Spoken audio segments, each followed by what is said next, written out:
Dr. Bishwaranjan Goswami is an eminent scholar, personality. He is Professor of Sanskrit by profession. Several books written by him in Bengali and Sanskrit are very popular among readers. Some books written by him are read as textbooks. Besides teaching, he is a popular poet by heart. He writes poetry in both Sanskrit and Bengali. His poetry already published in several popular magazines. Biswaranjan Goswami has already written several scholarly articles and books. He regularly practices poetry. His burst of talent has attracted the attention of many. He regularly delivers his lectures on Sanskrit language at various places. His son writes poetry, sings, draws wonderful pictures. Even at this student age, he has become quite proficient in Sanskrit language. The overall environment of the Dr. Goswami's house is favorable for literature. His wife is also an accomplished writer. She writes very beautiful poems, proficient in Sanskrit, and can even sing very beautifully.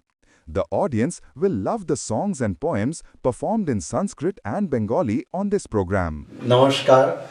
আশা করি শ্রোতৃবৃন্দ বন্ধুগণ সকলেই ভালো আছেন, সুস্থ থাকুন, এটাই আমার কামনা। এই আপনাদের দেখে হঠাৎ যেন আমার মনের মধ্যে কবিতার আবেগ আসছে। তো এই আবেগে সাথে সাথে আপ্লুতিও হচ্ছে আমার অন্তঃকরণে। আলংকারিক সংস্কৃতজ্ঞ কবিগণ কি বলেছেন সেটা মনে ভাসছে। তারা বলেছেন, দৃশ্য শ্রব্যত্ব ভেদেন পুনঃ কাব্যং দ্বিধা মতম। দৃশ্য কাব্য কিছু আছে আর কিছু শ্রব্য কাব্য আছে। কবিতা শ্রবণ করা হয়, আর যেগুলো দৃশ্যকাব্য নাটক আদি সেগুলো দর্শন করা হয়। সুতরাং এই দৃশ্য আর শ্রব্য এই দুটো ভেদ রয়েছে। তো শ্রব্য বলতে আমরা কবিতাকে বলতেই পারি। আর কবিতা এমন একটি জিনিস, কোনো ব্যক্তিগত বিষয় নয়, সার্বজনীন বিষয়, সর্বক্ষেত্রে প্রচারিত, প্রসারিত।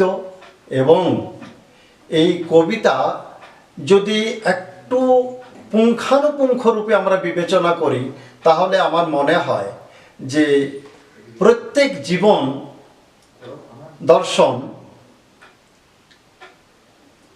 কাব্যমূলক। তার মধ্যে কবিত্ব ক্ষমতা রয়েছে, কাব্যিক শৈলী রয়েছে, কাব্যিক প্রতিভা রয়েছে প্রত্যেক জীবনে। তবে হ্যাঁ, আমরা কেউ নিরীক্ষণ করি, অনুধাবন করি, অনুসন্ধান করি, কেউ বা করি না। যারা করি না তাদের কাছে তো কোনো মূল্যই নেই, কিন্তু যাদের কাছে যারা অনুসন্ধান করেন, যারা তার রস পেয়েছেন, যারা তার আনন্দ পেয়েছেন, সেই রসে সিঞ্চিত হয়েছেন, সেই রসে আপ্লুত হয়েছেন, তারা তো কবিতার লাইনকে, পংক্তিকে তিরস্কার করতে পারেন না আমার মনে হয়। তাছাড়া তারা সেই পথকে অবলম্বন করে নিরন্তর কিন্তু এগিয়ে যান, তারা পিছনে তাকান না। হ্যাঁ, কোনো কোনো ক্ষেত্রে তাদেরকে তাকাতে হয়। কোনো কবিতা রচনা করছি বা আপনি করছেন, সেই রচনা করে কিছু দূর এগিয়ে গেছেন, তখন আপনি পূর্বাপর সামঞ্জস্য রক্ষার জন্যে, পূর্বাপর বিষয়বস্তু যথার্থ প্রতিপাদনের জন্য তখন কি করছেন আপনি? সিংহাব, সংস্কৃতে বলা হয় সিংহাবলোকন ন্যায়। সিংহ কিছু দূর শত্রুতাকে আক্রমণ করছে, কিছু দূর পর্যন্ত বিতাড়িত করেছে, পরে গিয়ে দেখছে পিছন ফিরে যে শত্রু পিছনে আসছে কিনা। যখন দেখলো আসেনি, তখন সে আর ধাবিত হলো না, ওখানেই দণ্ডায়মান হয়ে গেল, ওখানেই বসে পড়ল। ঠিক সেই রকমভাবে কবিগণও পূর্বাপর সামঞ্জস্য করতে গিয়ে ওই সিংহাবলোকন ন্যায়তে তারাও দেখেন আমি যে জায়গা, যে বিষয়কে অবলম্বন করে এগিয়ে যাচ্ছি, সেই বিষয় আমার যথাযথ প্রতিপাদন হচ্ছে কিনা। তখন তারা পিছনে ফিরে তাকান, পিছনের পূর্ববর্তী লাইনগুলিকে, পংক্তিগুলি পুনরায় পাঠ করে সীমাবদ্ধ রেখে তার অর্থের সামঞ্জস্য রেখে পুনরায় রচনায় প্রবৃত্ত হন। অতএব প্রত্যেক জীবনকেই বলতে গেলে এই কাব্যিক জীবন বলা যায়। কবিতা তাকে নিরন্তর গ্রাস করে, কবিতা তাকে নিরন্তর গ্রাস করে বলেই তিনি কবিতাকে ভালোবাসেন আর আনন্দ পান। অতএব আনন্দ এই সংসারে এমন কোনো প্রাণী নেই যে আনন্দ চায় না। কেউ উদর পূরণ করে আনন্দ পায়, কেউ উদর পূরণ না করে অল্প বৃত্তিতে ভিক্ষাবৃত্তিতেও আনন্দ পায়, কিন্তু তার লক্ষ্য যে বস্তু সেই লক্ষ্যেতে উপনীত হতে পারলেই তার পরম আনন্দের অনুভূতি হয়। সেই জন্য এই কবিতার বিভিন্ন দিক আছে। সেই কবিতা স্থাবর জঙ্গমাত্মক জগতে আমরা বসবাস করি। এই স্থাবর জঙ্গমাত্মক জগতের মধ্যে কত কিছু রয়েছে, তাই কবি শ্রেষ্ঠ বলছেন, কত অজানারে জানাইলে তুমি। তাহলে আমরা যখন ওই পথে আমাদের উত্তরণ ঘটবে, আমরা অগ্রসর হব, নিজেকে অগ্রসারিত করব, তখন আমরা নিশ্চয়ই অনুধাবন করব কত কত অজানা বস্তুর সাথে আমরা মিলিত হচ্ছি। তবেই না নিজের কাব্যিক প্রতিভার বিকাশ হবে, তবেই না প্রকাশ হবে। এই প্রকাশ হতে হতে হতে হতে রসবৈষ, কাব্যিক যে রস, সেই রস আস্বাদন করতে করতে করতে করতে একদিন সেই রসিক শিরোমণির সাথে মিলিত হবে। তাই শ্রুতি বলছেন রসবৈষাহ, পরব্রহ্ম পরমাত্মা তিনি রসময়, রসব্রহ্ম, তিনি আনন্দম ব্রহ্ম, তাকে আনন্দ বলা হচ্ছে, আনন্দই ব্রহ্ম।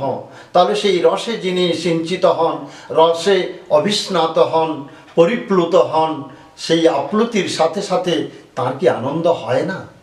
সেই আনন্দে তিনি নিমজ্জিত হন, আনন্দ সাগরে তখন তিনি ভেসে যান। তখন তার ইহামূত্র ফলভোগ বৈরাগ্য আর আসে না। মানে এই ইহলৌকিক আর পারলৌকিক বস্তু তার অনভিপ্সিত হয়ে যায়। তার অভিপ্সিত না হলে সেই বস্তুকে পেলে তার যে আনন্দ, সেই আনন্দে তিনি নিজেকে অগ্রসারিত করেন, তাতে গিয়ে তিনি ডুব দেন। আর এই কবিতা বস্তুত আমার নয় পেশা, কিন্তু কবিতায় আছে যথেষ্ট আমার নেশা।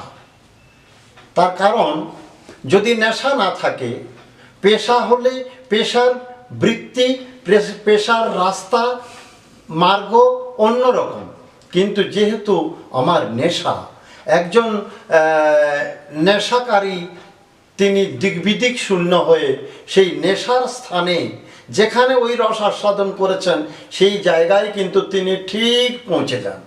ঠিক সেই রকমভাবে কোনো মানব যদি ওই পেশাগতভাবে চলেন তাহলে সেটা অন্য রূপ, অন্য আকার, অন্য পদ্ধতি ধারণ করে, কিন্তু যদি সেটা নেশা হয়, সেই নেশা কবিতা রচনা, এই যে নেশা, এই নেশা তো কুনেশা নয়, সুনেশা।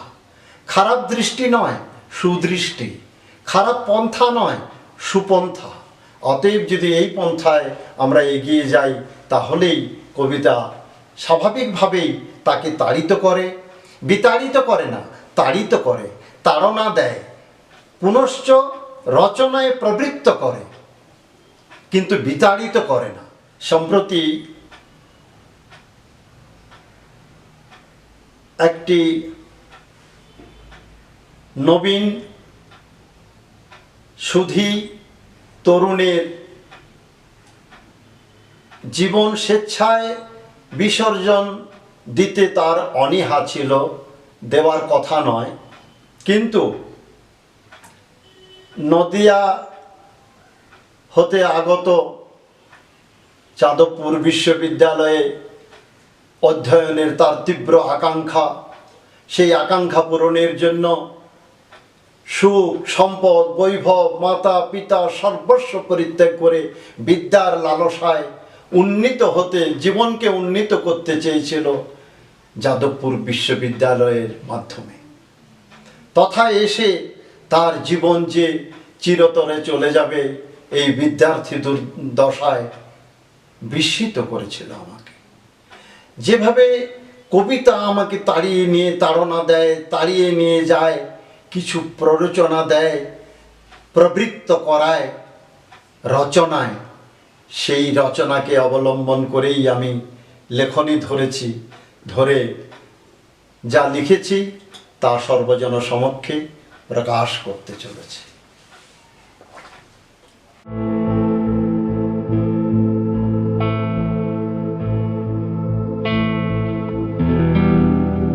কলঙ্কিত।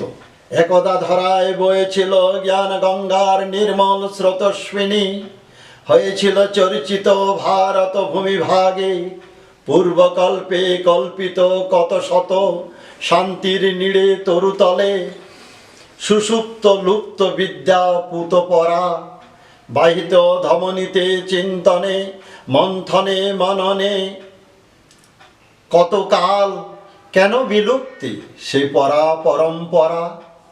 আজি কোথা সে গুরু, কোথা গুরু গৌরব, কোথা সে শিক্ষা, কোথা সে দীক্ষা, নাহি শ্রদ্ধা, নাহি যম, নাহি তিতিক্ষা, শুধু অসূয়া, ঈর্ষা, কামান্ধ গন্ধরব।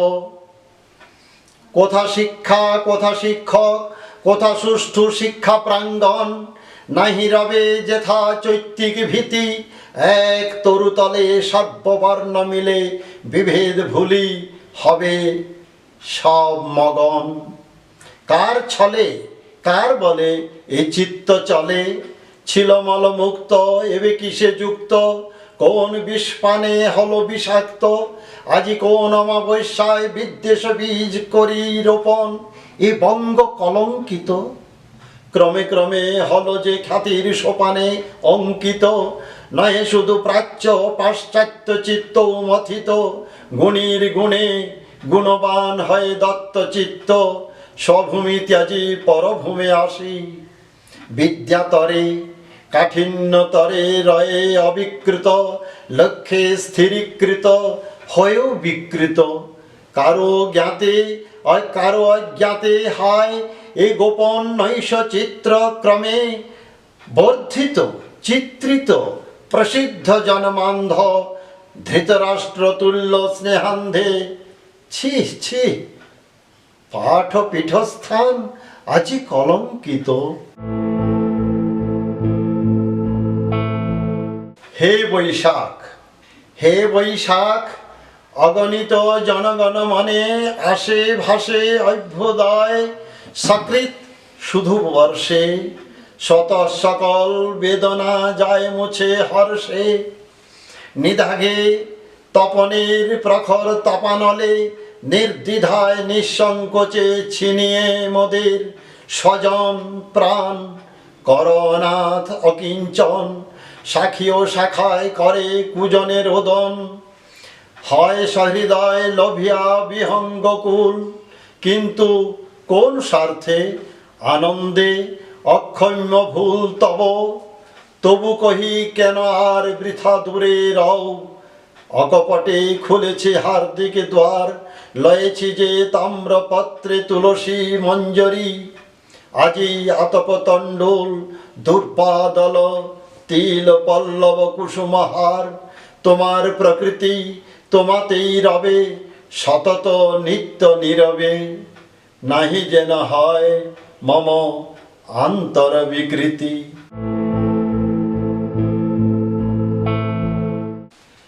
হে বিশ্বরূপ, ওগো নাইবা হলে আপন মম, নাইবা দিলে দেখা মোরে অরূপে বা স্বরূপে, খেদ কিছু নাই নন্দিত তাই, বিরাজ তুমি গো বিশ্বে, হে বিশ্বরূপ বিশ্বরূপে। অনন্ত অনন্ত তব তেজপুঞ্জ, তালয়ে নিত্য সুদীপ্ত দিবাকর, দিশি দিশি বিতরে অমিত কিরণ, তব কুশল ইঙ্গিতে মধুর সঙ্গীতে, নর্তন তালে মন্দ মন্দ বহিছে সমীরণ। তুমি বিশ্বস্য কর্তা ভুবনস্য গোপ্তা, দিয়েছ বিলায়ে আপনারে ওগো আপন নিলয়ে, যা দিয়েছ ভবে তার ইতি হবে, শেষ না রবে মিলিবে নীরবে, তব আপন আলয়ে লয়ে। ওগো নাইবা হলে আপন মম, স্থাবর জঙ্গমে সবে সে তো তোমারই গন্ধ। কোথা তুমি নাই, কোথায় কি বা নাই, তোমায় কি বা নাই, মধুর মাধুরী মোহিতে বিলায়ে রঞ্জিত করে রয়েছ গো সবে। হে বিশ্বরঞ্জন, হে বিশ্বরঞ্জন, নিতরাং যারে নিহারি নয়ন ভরে। ওগো সেই তো তুমি, সেই তো আপন।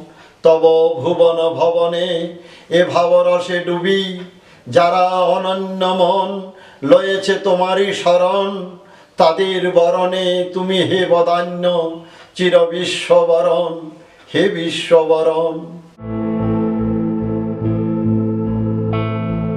পঞ্চসুহৃদ অপরূপ রূপে রেখেছ গো সাজায়ে, তব আপন মধুর ভুবন ভবন। নিখিল নান্দনিকে ডুবে যাবে কখন, মময়ে চপল সতৃষ্ণ নয়ন।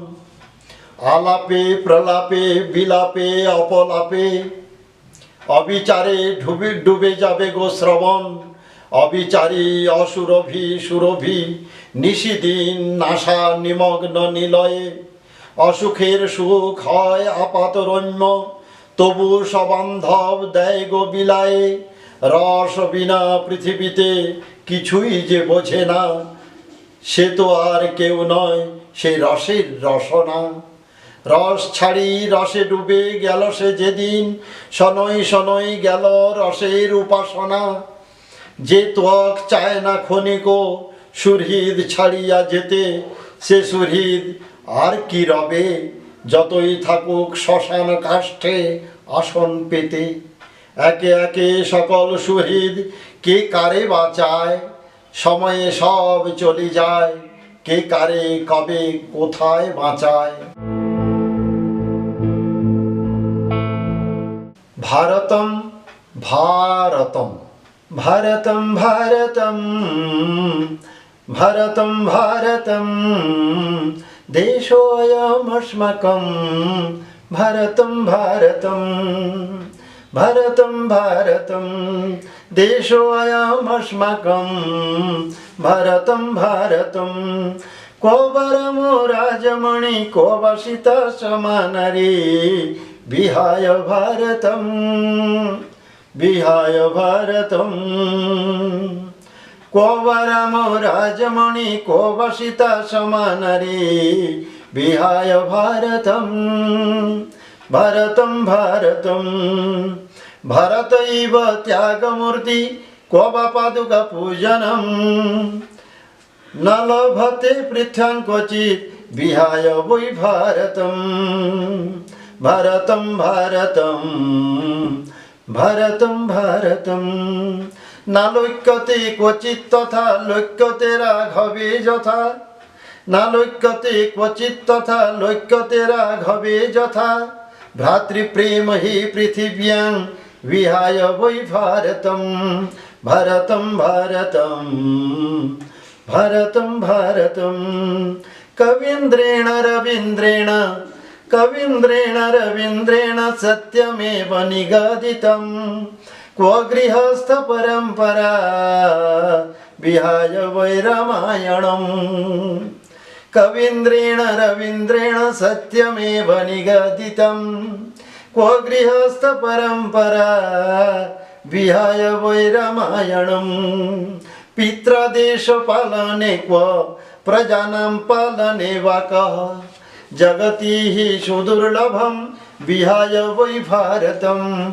भारतं भारतं देशोऽयम् अस्माकं। भारतं भारतं भारतं भारतम्।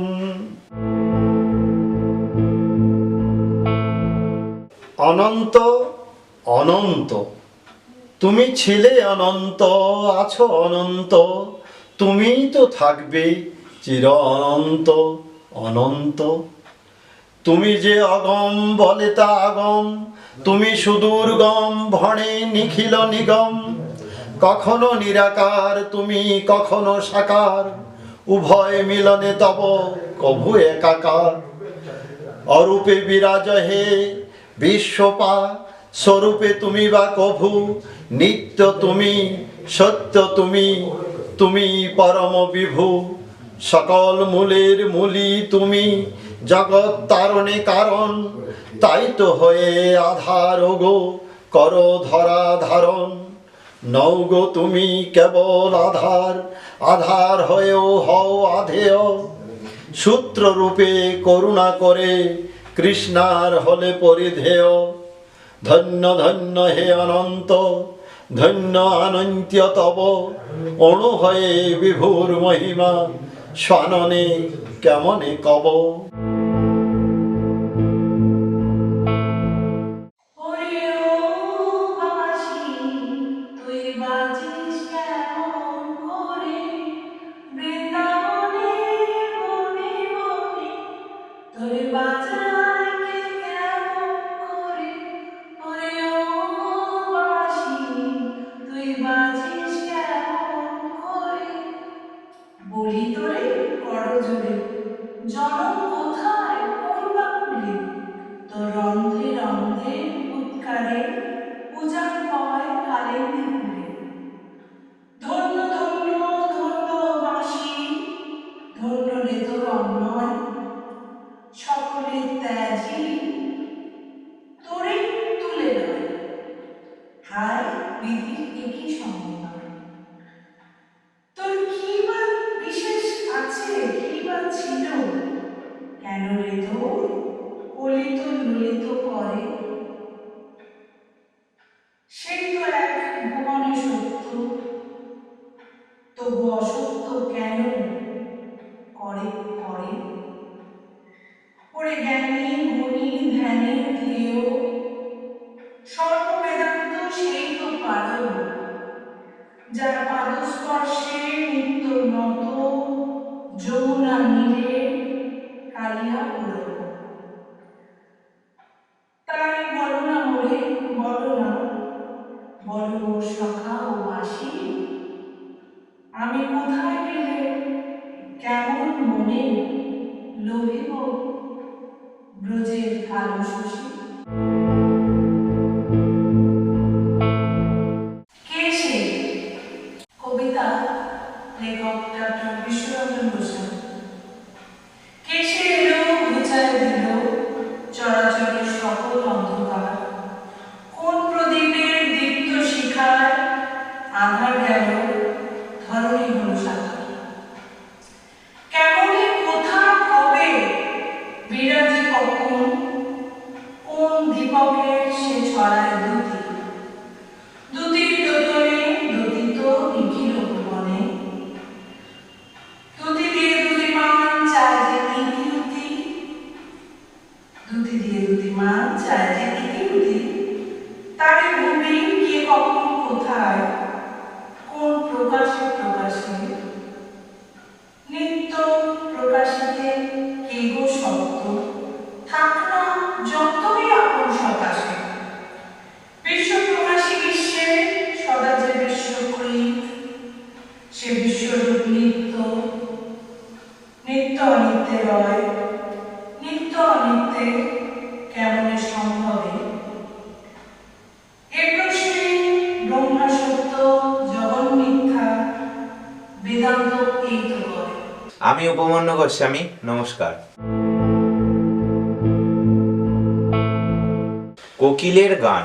ফুল ফুটেছে বসন্তে, কোকিল গাইছে আনন্দে। গায়ের রং কালো, গুণে খুব ভালো, পারে না বাসা বানাতে, ডিম পাড়ে কাকের বাসায়। সারা সময় গান গায় সারা বসন্ত, ভোরের বেলায় ভোরের গান, রাতের বেলায় রাতের গান। কেউ দেয় না বাধা, কোনো সময় দঙ্গল বেঁধে ওড়ে আকাশ পানে। সংসারে মন নেই, মন আছে গানে।